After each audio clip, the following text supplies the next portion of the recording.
Hello दोस्तों, स्वागत है आप सभी का हमारे यूट्यूब चैनल यूपीएससी वाला इंजीनियर पर। दोस्तों, आज हम इस क्लास में पढ़ने जा रहे हैं इंडियन पॉलिटी की, राष्ट्रपति जी के बारे में। हमने एक और क्लास ली है इससे पहले, जिसकी लिंक हम डिस्क्रिप्शन बॉक्स में दे रखी है, वहाँ से जाके आप देख सकते हैं। उस क्लास में हमने पढ़ाया था राष्ट्रपति की जो निर्वाचन प्रक्रिया है उसके बारे में डिटेल में पढ़ाया था। साथ ही हमने तुलनात्मक रूप से बताया था कि फ्रांस के राष्ट्रपति है उसकी निर्वाचन प्रक्रिया क्या होती है, भारत से किस प्रकार अलग है। उसी वीडियो में हमने अमेरिका के राष्ट्रपति के बारे में बताया था, ब्रिटेन के राष्ट्रपति के बारे में बताया था कि किस के पास ज़्यादा शक्तियाँ होती है। हमारे भारत की राष्ट्रपति है वो पीएम यानी हमारे प्रधानमंत्री जी से कमज़ोर होता है शक्तियों में, वो क्यों होता है वास्तविक रूप से। तो पूरी प्रक्रिया है चुनाव की, कुछ राष्ट्रपति की शक्तियाँ है तुलनात्मक रूप से हमने एक क्लास ली है, उसमें हमने सब कुछ बताया है। तो उसको आप जाके देखिएगा और वीडियो अच्छी लगे तो लाइक ज़रूर करिएगा। और जो भी अभी हमारे चैनल पर नए आए हैं, जिन्होंने चैनल को सब्सक्राइब नहीं किया अब तक, सबसे पहले आपसे रिक्वेस्ट है कि चैनल को सब्सक्राइब करिए और वीडियो अच्छी लगे तो लाइक ज़रूर करिएगा और अपना फीडबैक भी दीजिएगा कमेंट के माध्यम से। तो आज हम इस वीडियो में बता देते हैं क्या पढ़ने वाले हैं। इस वीडियो में हम पढ़ेंगे भारत के राष्ट्रपति की शक्तियाँ हैं। भारत के राष्ट्रपति की शक्तियाँ है, कार्यकारी शक्ति हो गई, विधायी शक्ति है, वित्तीय शक्ति है, न्यायिक शक्ति है, आपातकालीन शक्ति है। इसके बाद हम राष्ट्रपति के जो अध्यादेश है उसके बारे में पढ़ेंगे कि अध्यादेश क्यों लाया जाता है, किस प्रकार लाया जाता है, क्या क्या प्रावधान होते हैं अध्यादेश के। उसके बाद हम राष्ट्रपति की वीटो पावर ही पढ़ेंगे कि राष्ट्रपति के पास कितने वीटो है, ओवरऑल कितने वीटो होते हैं। जैसे अमेरिका के राष्ट्रपति के पास कोई एक्स्ट्रा वीटो होता है, कौन सा होता है।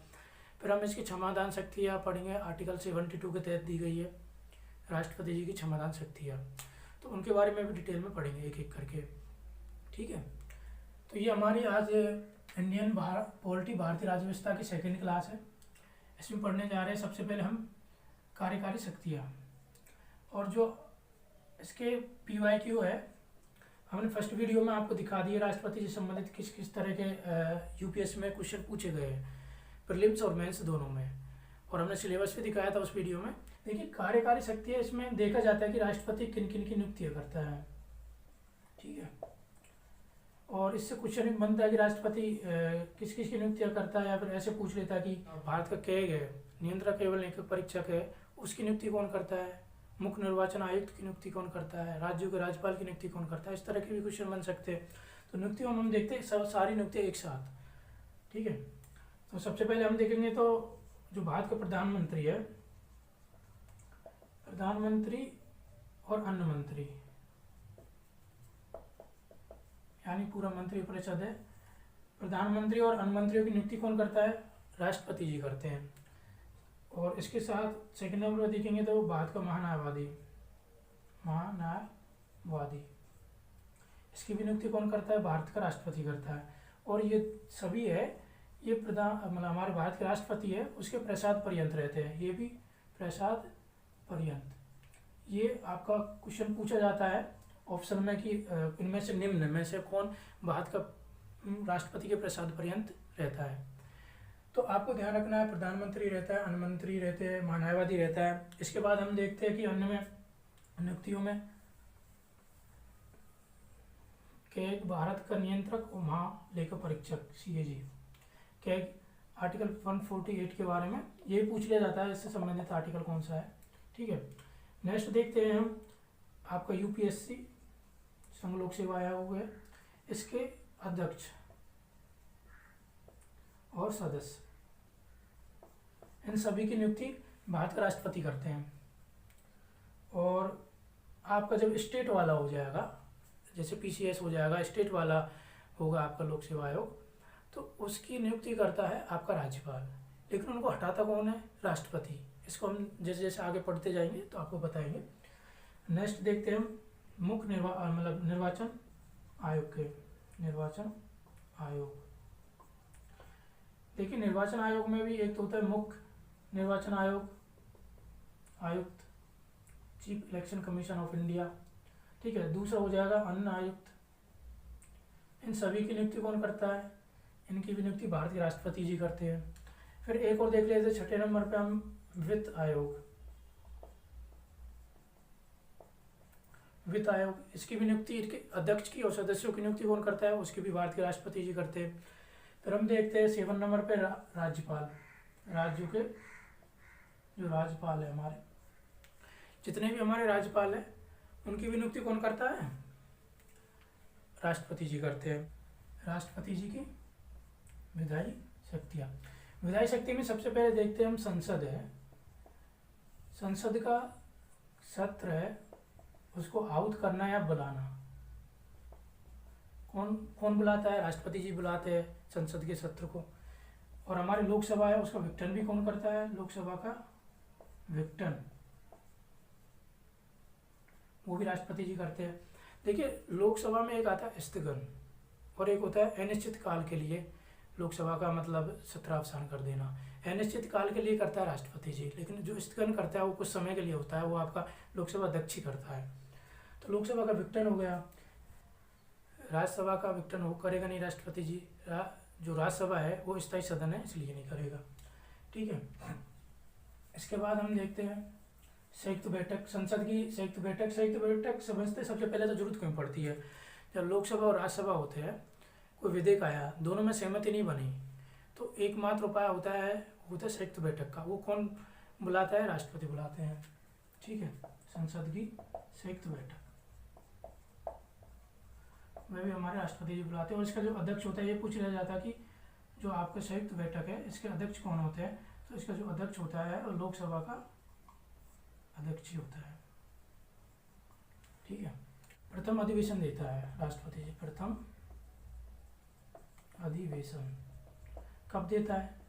एक तो आपका प्रत्येक चुनाव के बाद, प्रत्येक चुनाव नॉर्मल कंडीशन में तो 5 वर्ष बाद होता है प्रत्येक चुनाव, लेकिन आपका 5 साल से पहले भी हो सकता है। ठीक है। और 5 साल बाद भी हो सकता है। आपातकाल में एक बार में 1 साल के लिए बढ़ाया जा सकता है, प्रावधान है। तो प्रत्येक आम चुनाव के बाद प्रथम अधिवेशन राष्ट्रपति करते हैं। दूसरा, प्रत्येक वर्ष भी प्रथम अधिवेशन राष्ट्रपति जी करते हैं।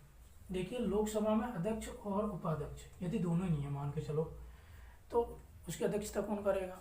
जब अध्यक्ष भी नहीं है, उपाध्यक्ष भी नहीं है, तब अध्यक्षता करेगा राष्ट्रपति जी द्वारा नियुक्त किया गया कैंडिडेट। वो लोकसभा सदस्य उनमें से किसी एक को नियुक्त कर देगा। और देखिए, राज्यसभा में भारत का राष्ट्रपति है, वो 12 सदस्यों को मनोनयन करता है। 12 सदस्य मनोनीत करता है। वो किन किन क्षेत्रों से करता है? इससे भी क्वेश्चन बन जाएगा कि आपको किन किन क्षेत्रों से करता है।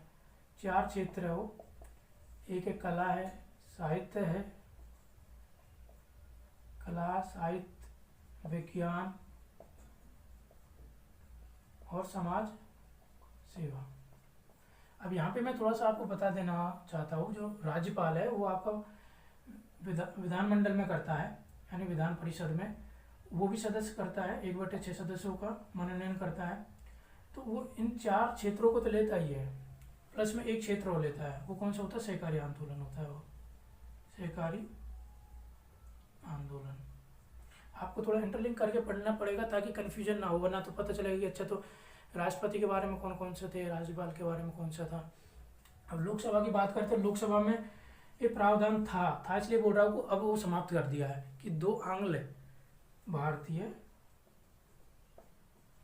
भारतीयों को मनोनयन करता था राष्ट्रपति जी लोकसभा में, लेकिन अब इसको समाप्त कर दिया है। ठीक है। में ये कुछ विधेयक होते हैं जिन्हें प्रस्तुत करने से पूर्व राष्ट्रपति की सहमति की आवश्यकता होती है। जैसे कि आपको धन विधेयक प्रस्तुत करना है तो उससे पहले भी राष्ट्रपति की स्वीकृति लेनी पड़ेगी। आपको किसी राज्य की सीमा में परिवर्तन करना है या राज्य के नाम में परिवर्तन करना है या उसके क्षेत्र में परिवर्तन करना है, तभी भी आपको उस विधेयक से संबंधित राष्ट्रपति की पूर्व अनुमति लेनी पड़ेगी। कोई अनुदान की मांग है, उसको भी स्वीकृति देने से पहले हमारे राष्ट्रपति जी की पूर्व अनुमति लेनी पड़ेगी। ठीक है। संसद में लोकसभा हो गया और राज्यसभा होता है।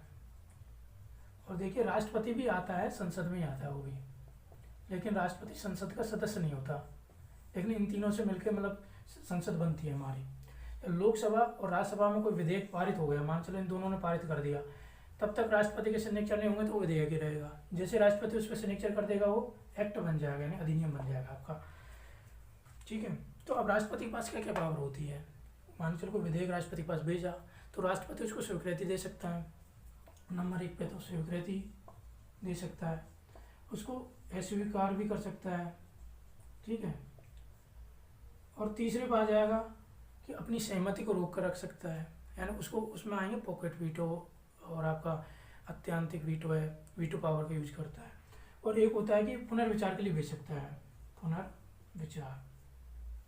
पुनर्विचार के लिए भेज सकता है। अब यहाँ पे थोड़ा सा ध्यान देना जरूरी है, मैंने पहले पुराने वीडियो में बताया था आपको कि पुनर्विचार के लिए 2 विधेयक है जिनको नहीं भेज सकता राष्ट्रपति। एक तो है धन विधेयक आपका, ठीक है, धन विधेयक हो गया, इसको नहीं भेज सकता। एक है आपका संविधान संशोधन विधेयक, ठीक है, इसको भी राष्ट्रपति पुनर्विचार के लिए नहीं भेज सकता। ये भी इनसे भी क्वेश्चन बनता है और मोस्टली बहुत बार क्वेश्चन बना है इनसे कि पुनर्विचार से संबंधित।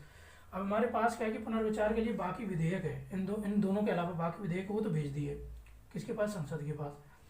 अब मान चलो संसद है, उस विधेयक में कुछ परिवर्तन कर देगी या फिर कुछ भी परिवर्तन नहीं करेगी, फिर से यानी दोबारा से राष्ट्रपति जी के पास भेज देती है विधेयक को।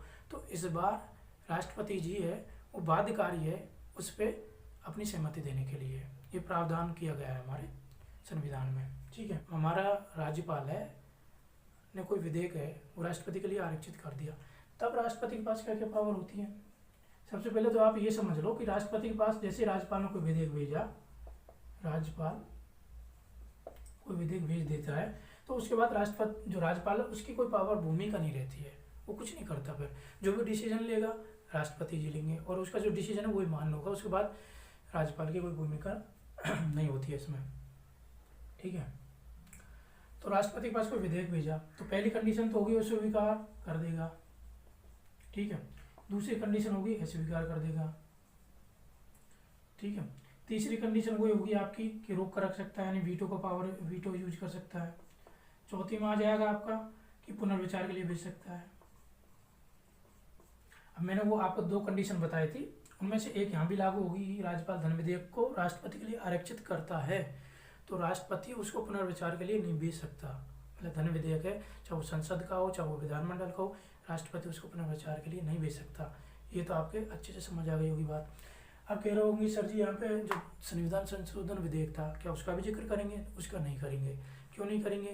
क्योंकि जो संविधान संशोधन विधेयक है उसकी जो पावर होती है वो केवल संसद के पास होती है, यानी संसद ही हमारे संविधान में संशोधन कर सकती है। वही संविधान संशोधन विधेयक ला सकती है आर्टिकल 368 के तहत, केवल संसद, ठीक है। उसमें विधानमंडल कुछ नहीं कर सकती। तो इसमें केवल आप धन विधेयक याद रखिएगा, ठीक है, उसको नहीं भेज सकता पुनर्विचार के लिए। और वहाँ पे होता क्या था, संसद यदि फिर से पुनः पारित करके राष्ट्रपति के पास उस विधेयक को भेजती थी तो राष्ट्रपति बाध्यकारी था, लेकिन विधानमंडल के मामले में ऐसा नहीं है। ये भी आपको ध्यान रखने वाली बात है कि अध्यादेश केवल संसद की जो सीमा है या संसद की जो शक्तियाँ है, जिन जिन विषयों पे वो एक्ट बना सकती है संसद, जिन विषयों पे उन पे हम अध्यादेश ला सकते हैं। ऐसा नहीं कि जो संसद का एक दायरा है कि यहाँ पे जैसे संघ सूची है, समवर्ती सूची है, इन मुद्दों पे हमारी संसद एक्ट बना सकती है, केवल उन पे ही हम अध्यादेश ला सकते हैं, ठीक है।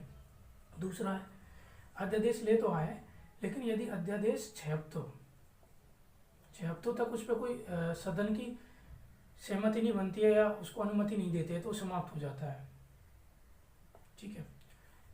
6 हफ्ते, जैसे कि आपका लोकसभा अभी उसका सत्र अवसान चल रहा है, सदन में नहीं है, तो लोकसभा जैसे ही सत्र में आती है तो उसकी फर्स्ट बैठक के 6 हफ्तों के बाद उस पर सहमति देना जरूरी है, वरना तो अध्यादेश समाप्त हो जाएगा। मैक्सिमम अवधि इसकी कितनी हो सकती है? 6 महीने हो सकती है, क्योंकि 2 आपके जैसे सदन है, 2 सत्र है, उनके बीच अधिकतम अवधि होती है 6 माह की होती है। 2 सत्रों के बीच अधिकतम 6 माह की अवधि हो सकती है, गैप हो सकता है, इसलिए यहाँ पे आपके 6 माह तक अध्यादेश की अवधि हो सकती है मैक्सिमम, साथ ही 6 हफ्ते, यानी 6 माह प्लस 6 हफ्ते।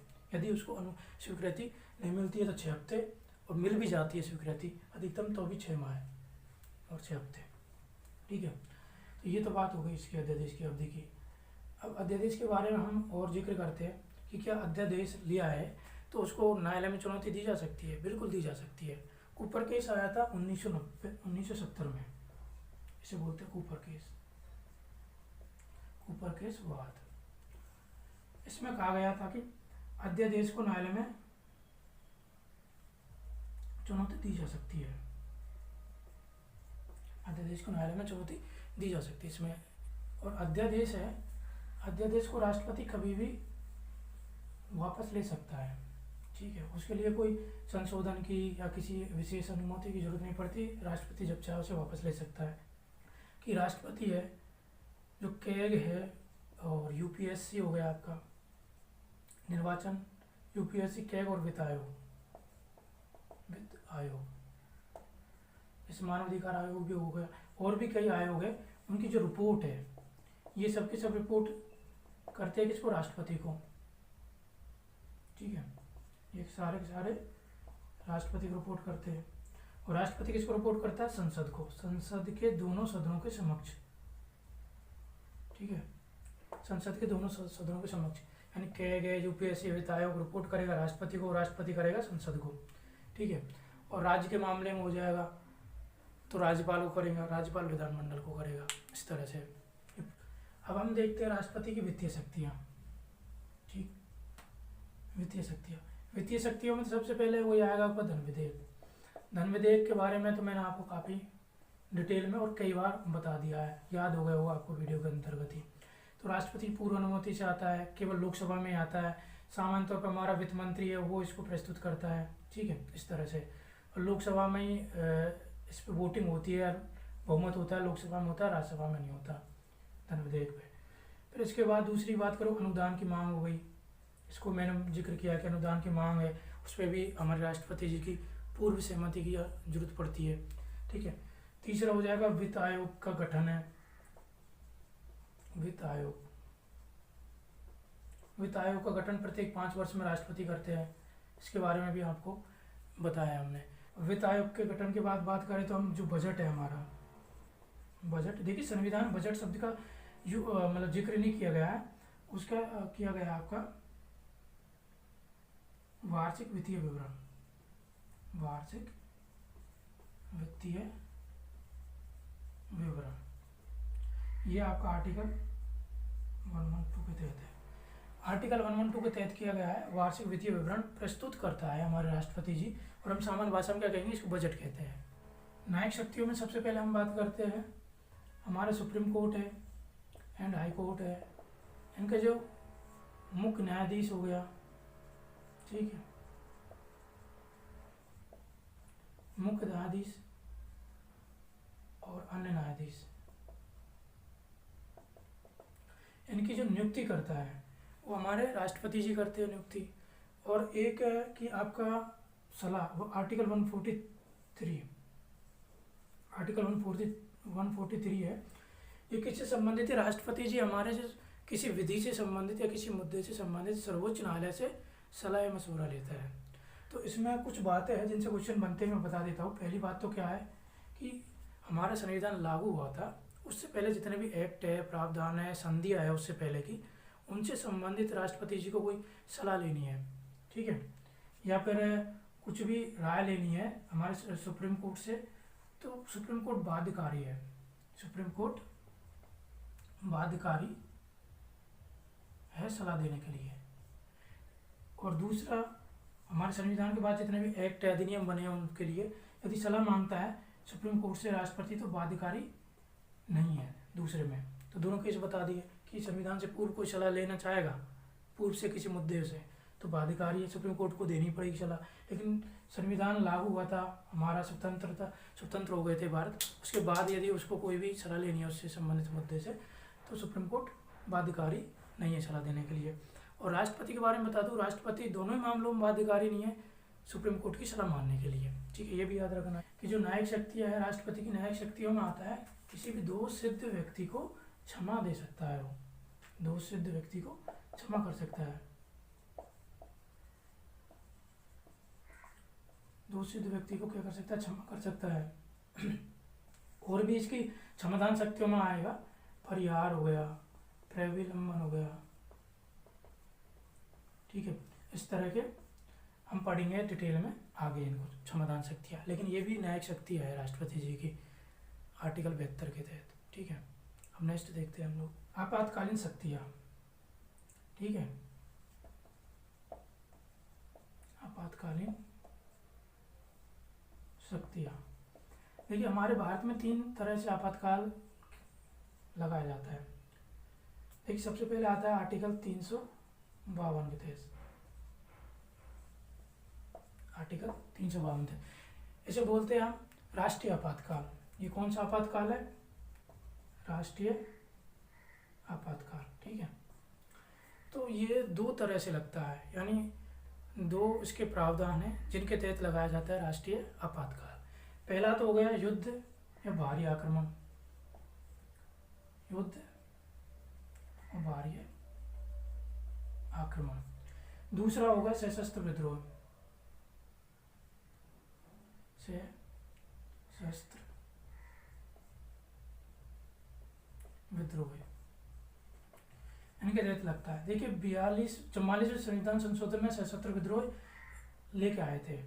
इससे पहले क्या था कि आंतरिक विद्रोह एक शब्द था, आंतरिक विद्रोह, जो कि 1975-76 के आसपास जो हमारा आंतरिक विद्रोह के आधार पे राष्ट्रीय आपातकाल लगा था, जो हमारा उस वक्त का प्रधानमंत्री था श्रीमती इंदिरा गांधी जी थी, ठीक है। तो उसमें 44वें संविधान में संशोधन किया गया था 1978 में, और उसको आंतरिक की जगह कौन सा शब्द यूज किया गया? सशस्त्र विद्रोह। तो ये पूछा जाता है कि संविधान संशोधन के तहत मतलब इसको लेके आए थे, इससे पहले कौन सा था और किन किन आधारों पे लगता है, इस सब कुछ आपको बता दिया है। और इनका पूरा एक आपातकालीन चैप्टर है पूरा अपने आप में, उसको हम जब पढ़ेंगे तो पूरी डिटेल में पढ़ेंगे उसको। अभी तो हम बता रहे हैं कि राष्ट्रपति की शक्तियाँ क्या क्या है। तो राष्ट्रपति लागू करता है, लेकिन लागू किसके आधार लगता है? मंत्रिमंडल की लिखित सिफारिश होती है, उसके आधार पर ही लागू कर सकता है, ठीक है। अब दूसरा देखेंगे आर्टिकल 356 और 365। अब कहोगे सर ये दो कैसे लिख दिया आपने? इन्हें बोलते हैं राष्ट्रपति शासन, राष्ट्रपति शासन। होता क्या है, 356 के तहत जो कोई राज्य है वो हमारे संविधान के अकॉर्डिंग काम नहीं कर रहा है, ठीक है, या संविधान के प्रावधानों को उल्लंघन कर रहा है, जब हम उसमें राष्ट्रपति शासन लगाएंगे तो वो लगाएंगे 356 के तहत, ठीक है, राष्ट्रपति शासन। और मान के चलो कोई केंद्र सरकार कोई योजना है, कोई एक्ट है, कानून है, उसको राज्य है वो पारित नहीं कर रहा, या फिर उसको जो केंद्र ने कुछ नियम कानून बनाए हैं उनको ठीक से पालन नहीं कर रहा है, राज्य में लागू नहीं करवा पा रहा, तब यदि राष्ट्रपति शासन लगाना होगा तो 365 के तहत लगाएंगे। तो ये दोनों ही राष्ट्रपति शासन लगता है, लेकिन किस किस आधार पर लगता है आपको ये भी ध्यान रखना है। फिर तीसरा नंबर का तो ये आपको पता ही होगा, वित्त आपातकाल है, वित्तीय आपातकाल। ये आर्टिकल 360 के तहत लगता है, ठीक है, वित्तीय आपातकाल। तो ये हमने आपातकालीन शक्ति पढ़ ली है, राष्ट्रपति की वीटो शक्तियाँ।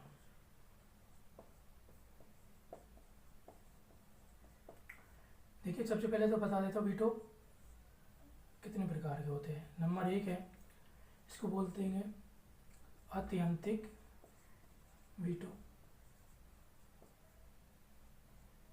दूसरा निलंबनकारी वीटो,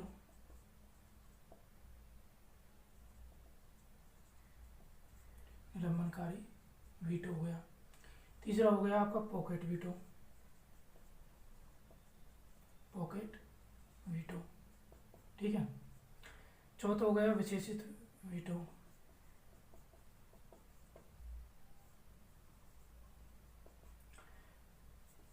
ये हो गया आपके वीटो। अब बात करता हूँ भारत के राष्ट्रपति की। तो हमारे भारत के राष्ट्रपति के पास ये तीनों वीटो है, अत्यंतिक वीटो, निलंबनकारी वीटो और पॉकेट वीटो, ये हमारे भारत के राष्ट्रपति जी के पास है। जबकि जो विशेषित वीटो है ये वाला, ये अमेरिका के राष्ट्रपति यूज करते हैं, हमारे भारत में इसका यूज नहीं होता है, और इसको निरस्त किया जाता है, रद्द किया जाता है, उच्च बहुमत से किया जाता है, उच्च बहुमत, ये भी थोड़ा याद रखिएगा, ठीक है। तो विशेषित वीटो है, ये हमको पढ़ना नहीं है, थोड़ा इतना ध्यान रखिए कि अमेरिका के राष्ट्रपति इसको यूज करते हैं और उच्च बहुमत से इसको रद्द कर सकते हैं। बाकी इनको थोड़ा हम डिटेल में पढ़ लेते हैं। तो पहला हम पढ़ेंगे अत्यंतिक वीटो, ठीक है। इसके बारे में पढ़ेंगे तो क्या होता है कि राष्ट्रपति के पास कोई विधेयक है, राष्ट्रपति जी के पास कोई विधेयक आया तो राष्ट्रपति ने उस पर कुछ नहीं बोला, अपने पास रख लिया विधेयक को, कुछ ना कहा, ना तो उसको स्वीकार किया ना स्वीकार किया, अपने पास रख लिया बढ़िया तरीके से कि चलो कोई बात नहीं, अब अपनी मर्जी है, अपने पास विधेयक आ गया, अब हम जो चाहेंगे इस पर निर्णय लेंगे। तो इस तरह के जो प्रक्रिया अपनाई जाती है उसको बोलते हैं अत्यंतिक वीटो। इसमें जो हमारा विधेयक है वो समाप्त हो जाता है, ठीक है। यदि विधेयक समाप्त हो जाता है, ऐसा कौन सा वीटो है, तो अत्यंतिक वीटो होता है आपका अत्यंतिक वीटो। इसके तहत कोई विधेयक यदि रख लिया जाता है रिजर्व राष्ट्रपति जी के तहत तो समाप्त माना जाता है विधेयक को। दूसरा है निलंबनकारी वीटो। राष्ट्रपति कई बार क्या सोचता है कि यार ठीक है, संसद ने कानून बनाया, मतलब वो विधेयक तो बना दिया, लेकिन ये संविधान का उल्लंघन कर रहा है, विधेयक के कुछ प्रावधान हैं, तो कुछ प्रावधान ऐसे हैं जिनमें संशोधन की सच में ज़रूरत है, तो पुनर्विचार के लिए भेज देगा। अब पुनर्विचार के लिए भेज देगा तो वो प्रक्रिया है वो किस वीटो के तहत यूज करेगा, निलंबनकारी वीटो के तहत। इसमें पुनर्विचार के लिए, पुनर्विचार यदि पुनर्विचार के लिए राष्ट्रपति जी विधेयक को भेजते हैं तो किसके तहत भेजते हैं, निलंबनकारी वीटो के तहत, ठीक है। तो ये हो गया आपका। अब आता है पॉकेट वीटो। पॉकेट वीटो का मतलब है कि राष्ट्रपति के पास कोई विधेयक आया, उसने अपने पॉकेट में रख लिया, समझो आप, तो पॉकेट में रख लिया। अब उसने भूल गया, ठीक है, पॉकेट में रख लिया, भूल गया, कोई मतलब नहीं है अपने पॉकेट में रखने के बाद, तो ये निश्चित काल के लिए है, उस पर कोई डिसीजन ना ले, मतलब कोई बाध्यकारी नहीं है कि कितने समय में उसको फैसला सुनाना ही सुनाना। अनिश्चित समय के लिए यदि कोई राष्ट्रपति अपने पास अनिश्चित समय के लिए कोई अपने पास विधेयक को रख लेता है तो उस विधेयक के लिए हम पॉकेट वीटो का यूज करेंगे, यानी कहते हैं कि पॉकेट वीटो का यूज किया राष्ट्रपति जी ने, अनिश्चित काल के लिए रख लेता है। अब थोड़ा सा मैं यहाँ पे आपकी तुलना कर देता हूँ, किससे, अमेरिका के राष्ट्रपति जी से। अमेरिका के राष्ट्रपति जी के पास क्या है कि पॉकेट वीटो तो है, लेकिन उसके पास शक्ति केवल 10 दिन की है, 10 डेज, कि वो 10 दिन तक ही अपनी पॉकेट में रख सकता है। उसके पास कहेगा ना जी ना, अब अपनी बस की बात नहीं है, अब पुनर्विचार के लिए या फिर जो भी इसमें संशोधन करना है भेज दीजिए आप 10 दिन के बाद। लेकिन भारत का राष्ट्रपति इसमें बहुत पावरफुल है, वो कहेगा नहीं भाई, हम तो अपने मनमर्जी से कितने समय तक रख सकते हैं, तो ये आपका पॉकेट वीटो हो गया। तो हमने राष्ट्रपति जी की वीटो शक्तियाँ है उनके बारे में पढ़ लिया है, ठीक है। उदाहरण की बात कर लेते हैं। अत्यंतिक वीटो है, 2 बार यूज किया गया है। सबसे पहले किया गया 1954 में, और फिर यूज किया गया 1991 में। 1954 में हमारे उस वक्त राष्ट्रपति थे डॉक्टर राजेंद्र प्रसाद, ठीक है। उन्होंने किया था पेप्सू विधेयक को रोक के रख लिया था, पेप्सू विधेयक को रोक के रख लिया था, उसमें यूज किया गया था। ये पूछ लेता है अत्यंतिक वीटो का यूज कब किया, कितनी बार किया गया है। फिर 1991 की बात करते हैं तो इसमें क्या किया होगा, संसद सदस्य वेतन भत्ता और पेंशन संशोधन विधेयक, इस विधेयक को राष्ट्रपति जी ने अपने पास रख लिया था अत्यंतिक वीटो के तहत। इसका मतलब क्या, ये दोनों विधेयक ही समाप्त हो गए थे। अत्यंतिक वीटो का मतलब ये होता है। इसके बाद हम देखते हैं एक उदाहरण पॉकेट वीटो का। पॉकेट वीटो में 1986 में राष्ट्रपति थे ज्ञानी जेल सिंह, ठीक है। उन्होंने भारतीय डाक संशोधन विधेयक को रोक कर रख लिया था पॉकेट वीटो के तहत में। राष्ट्रपति की क्षमादान शक्तियाँ, राष्ट्रपति की क्षमादान शक्तियाँ, ये किस आर्टिकल के तहत आएगी आपकी, आर्टिकल 72 के तहत, ठीक है। तो राष्ट्रपति की क्षमादान शक्तियाँ है वो 3 मामले होते हैं, उनमें किसी व्यक्ति को दंड प्राप्त किसी व्यक्ति को क्षमा कर सकता है। तो 3 मामले कौन कौन से, एक तो संघ विधि से संबंधित कोई मामला हो गया, संघ सूची संघ विधि से संबंधित कोई मामला हो गया, ठीक है, या फिर कह सकते हैं संसद से संबंधित हो गया। दूसरा हो जाएगा सैन्य न्यायालय से संबंधित, सैन्य विवाद कह सकते हैं, उसको मैं भी क्षमा कर सकता है। तीसरा हो जाएगा आपका मृत्युदंड वाला। इन तीनों ही मामलों में राष्ट्रपति किसी को भी क्षमादान दे सकता है। अब कौन कौन से उसके पास शक्तियाँ हैं उनका भी हम जिक्र करेंगे एक एक करके। तो सबसे पहले बात करते हैं, यहाँ देखिए पहली आती है क्षमा, ठीक है, पहली आ गई क्षमा। क्षमा का मतलब क्या होता है, किसी व्यक्ति ने कोई जुर्म किया और न्यायालय ने उसको दंड दिया और राष्ट्रपति के पास वो चला गया। देखिए राष्ट्रपति के पास जितनी भी हम क्षमादान शक्ति के बारे में जिक्र करेंगे तो राष्ट्रपति मौखिक रूप से राष्ट्रपति के पास इनको प्रावधान नहीं होता जाने का। कोई मतलब व्यक्ति ये चाहता है कि मैं राष्ट्रपति जी से क्षमादान शक्ति प्राप्त करूं, तो मौखिक रूप से प्राप्त नहीं होगा उसे। तो क्षमा में क्या होता है, पूर्णतः माफ कर दिया जाता है, पूर्णतः माफ। वो होता है ना कि बरी, मतलब उसने जुर्म ही नहीं किया उस व्यक्ति ने। क्षमा का मतलब ये होता है कि उस व्यक्ति ने कोई जुर्म ही नहीं किया, उसको माफ़ कर दिया। दूसरा आता है लघुकरण। देखिए इनसे क्वेश्चन बनता है और उसमें थोड़ा थोड़ा अंतर है, तो आप कन्फ्यूजन मत होइए। कई बार क्या होता है स्टेटमेंट मिलाने का आ जाता है, 1 2 3 फिर ABC, इस तरह ना मिलाने के आ जाएंगे आपके पास स्टेटमेंट, तो थोड़ा ध्यान रखिएगा। अब देखते हैं लघुकरण। लघुकरण में क्या होता है, इसका नेचर चेंज कर दिया जाता है। जो भी आपकी प्रकृति होती है सजा की, प्रकृति में बदलाव कर दिया जाता है। प्रकृति में बदलाव आप बहुत शॉर्ट में याद रखिएगा, क्योंकि वो डिटेल में क्वेश्चन आता नहीं इनसे, और डिटेल में पढ़ने से कन्फ्यूजन हो जाएगा। तो कम से कम एक ही टर्म बदल लो कि लघुकरण का मतलब प्रकृति में बदलाव। अब मैं एग्जाम्पल देके समझाऊंगा आपको। मान के चलो कोई किसी को मृत्युदंड प्राप्त था, उसको कन्वर्ट कर दिया कठोर कारावास में। कठोर कारावास कह सकते हैं 20 साल का, या उम्र ताउम्र भी हो सकता है, यानी कारावास में बदल दिया। लेकिन पहले तो मृत्युदंड मिला था, उसको कठोर कारावास में कन्वर्ट कर दिया, यानी प्रकृति में बदलाव कर दिया, तो इसे कहेंगे लघुकरण। इसमें क्या होता है, समय में प्रकृति में बदलाव नहीं किया जाता, प्रकृति बदलाव नहीं किया जाएगा, लेकिन समय में कम किया जाएगा, समय को कम कर दिया जाता है इसमें। मान के चलो किसी को 20 वर्ष की सज़ा सुनाई गई थी, अब उसको बदल के राष्ट्रपति जी ने 8 वर्ष का ही कर दी कि 20 वर्ष तुम्हारे लिए ज़्यादा है, ठीक है मुझे लगता है 8 वर्ष की कर देता हूँ मैं, तो राष्ट्रपति 8 वर्ष की कर सकता है उसको। तो इस तरह समय में कमी की जाती है, बदलाव किया जाता है, तो उसे कहते हैं परिहार के तहत। चौथा नंबर का है विराम।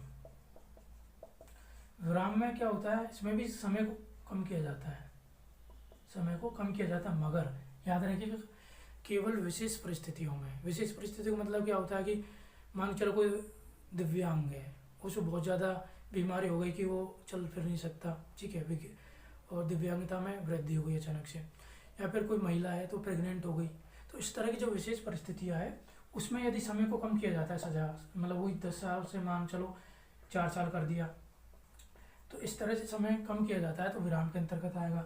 मगर यदि परिहार में क्या होता है, प्रकृति में बदलाव किए बिना समय को कम किया जाता है इसमें सामान्य स्थितियों में, और विशेष परिस्थितियों में समय कम करेंगे तो विराम के अंतर्गत आता है। तो थोड़ा थोड़ा अंतर है, आप याद रखिएगा, ठीक है। अब नेक्स्ट देखते हैं, और जो लास्ट है इसका, इसको मिटा देता हूँ, वो है प्रविलिम्बन। 5 नंबर कौन सा है, प्रविलिम्बन। इसमें क्या किया जाएगा आपको प्रविलिम्बन में, पोस्टपोन वो कह सकते हैं कि मतलब स्थगित कर देना सजा को, स्थगित कुछ समय के लिए। मान चलो आप किसी को मृत्युदंड है, वो देना था 10 अक्टूबर को, लेकिन उसको 10 अक्टूबर 2023 को देना था, स्थगित करके कब कर दिया, या तो दिसंबर 2023 में कर दिया, 9 दिसंबर। तो यानी आपकी डेट है, खासतौर पर मृत्युदंड के लिए यूज किया जाता है इसका, तो डेट को स्थगित कर देना उसे बोलते हैं प्रविलिम्बन। तो मैंने आपको सब बता दिए, राष्ट्रपति की क्षमतान शक्तियाँ है, और राष्ट्रपति जितनी भी क्षमतान शक्तियों को यूज करता है वो किसके अनुसार करता है, आपका जो मंत्रिमंडल होता है, मंत्रिमंडल की सलाह पे। देखिए ये तो आपको पता भी है, और ये तो मैं बता देता हूँ कि राष्ट्रपति जी है हमारे, जो मैक्सिमम निर्णय लेते हैं, ज़्यादातर निर्णय लेते हैं, या लगभग सभी निर्णय लेते हैं, वो किसके आधार पर लेते हैं, मंत्रिमंडल द्वारा जो सलाह दी गई है। यानी राष्ट्रपति होता है वो हमारा जो प्रधानमंत्री होता है, और उसके कुछ कैबिनेट मंत्री होते हैं या कुछ विशेष मंत्री होते हैं, उनके द्वारा जो कुछ फैसले लिए गए हैं उनके अनुसार ही राष्ट्रपति जी डिसीजन लेता है। और मैंने अभी जिक्र किया था, कोई पुनर्विचार के लिए केवल एक बार भेज सकता है, फिर से यदि हमारे जो मंत्रिमंडल है अपनी सलाह को पुनः भेजता है तो राष्ट्रपति बाध्यकारी है अपनी उस मतलब सलाह को मानने के लिए। पहला अंतर हम करेंगे इसमें किस आधार पर करते हैं, पहला अंतर कर लेते हैं सैन्य विवाद से संबंधित। कहते हैं ना कि कोर्ट ऑफ मार्शल, ठीक है, इनके तहत कोई सजा पा जाता है तो हमारे राष्ट्रपति है उसको क्षमा कर सकता है, राष्ट्रपति क्षमा कर सकता है, राज्यपाल क्षमा नहीं कर सकता, ठीक है।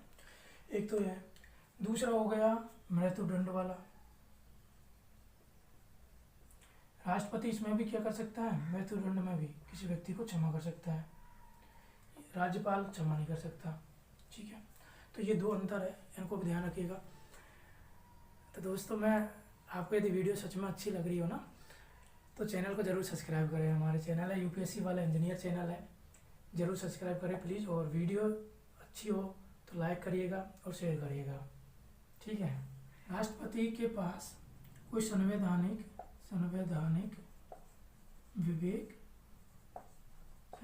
विवेक स्वतंत्रता नहीं है। हमारे जो राष्ट्रपति जी है उसके पास कोई भी संवैधानिक विवेक स्वतंत्रता नहीं है, केवल और केवल परिस्थितिजन्य स्वतंत्रता है। परिस्थितिजन्य का मतलब मैं आपको समझा देता हूँ। परिस्थितिजन्य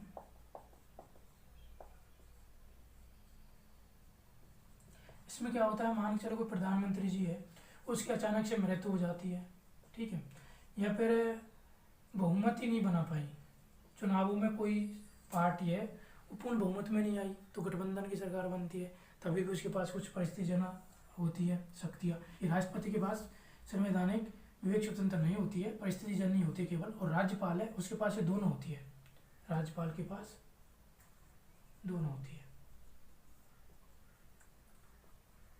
ठीक है। तो इस तरह आप पढ़ सकते हो। इस वीडियो में हमने जो राष्ट्रपति चैप्टर है वो कंप्लीट कर लिया है, ठीक है। हमें एक PYQ की अलग सीरीज चला रहे हैं जिसमें हम लगभग 10 से 15 क्वेश्चन रोज करवाएंगे आपको और डिटेल में उनका डिस्कशन करेंगे। तो उसका है UPSC PYQ सीरीज, तो रोज़ उसको मैं अपलोड करूँगा, ठीक है। तो आप वहाँ जाके PYQ देख सकते हैं।